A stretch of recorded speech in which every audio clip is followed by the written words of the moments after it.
రాష్ట్ర అధ్యక్షులు కిషన్ రెడ్డి గారి దగ్గర నుంచి మొదలుకుంటే జాతీయ అధ్యక్షులు నడ్డా గారి వరకు తెలంగాణలో భారతీయ జనతా పార్టీ ఒంటరిగా పోటీ చేస్తుంది, 17 స్థానాలకి పోటీ చేస్తుంది అని చాలా స్పష్టంగా చెప్పినప్పటికీ కూడా నిన్న 2-3 పేపర్లలో మళ్ళీ కొత్త కథ మొదలుపెట్టారు. ఏమనంటే భారతీయ జనతా పార్టీని అడ్డుకోవాలంటే కాంగ్రెస్ పార్టీ ఒక 2-3 బీఆర్ఎస్ సీట్లని గెలిపించాలనేది ఆ వార్తల సారాంశం. దానికి కొనసాగింపే ఇట్లా టీవీలలో పేపర్లలో వార్తలు వస్తూ ఉన్నాయి. భారతీయ జనతా పార్టీ రాష్ట్ర శాఖ అధ్యక్షులు చెప్పిండ్రు, ఆల్ ఇండియా అధ్యక్షులు చెప్పిండ్రు, ఆయన పేపర్లలో వార్తలు రాసుడు ఆపుతలేరు. వాళ్ళ ఉద్దేశం ఏంది? భారతీయ జనతా పార్టీ తెలంగాణలో 17కు 17 పార్లమెంట్ స్థానాలు గెలుస్తుంది, అందుకని ఏదో ఒక రకంగా కుట్ర చేసి దీన్ని ఆపాలనేటువంటి ఒక దుర్మార్గ ఆలోచనతో కాంగ్రెస్ రోజు పొద్దున్న చేస్తున్నటువంటి ప్రచారం. ఆఖరికి రాష్ట్ర ముఖ్యమంత్రి గారు కూడా ఏమంటున్నారు? బీజేపీ 10 చేస్తుందట, టీఆర్ఎస్ 7 చేస్తుందట. ఎవరు చెప్పాలి ఈ మాట?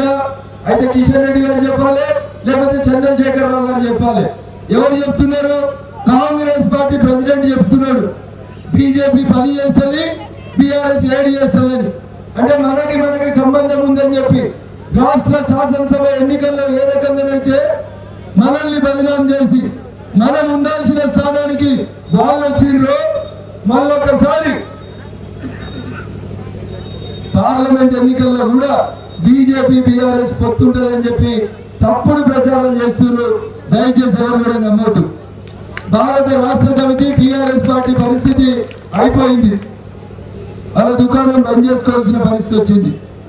భారతీయ జనతా పార్టీ నాయకత్వం మాత్రమే బీఆర్ఎస్ పార్టీని ఎదుర్కొంటుందని చెప్పి తెలంగాణ ప్రజలు 1, 2, 3 సార్లు కూడా తీర్పిచ్చిండ్రు.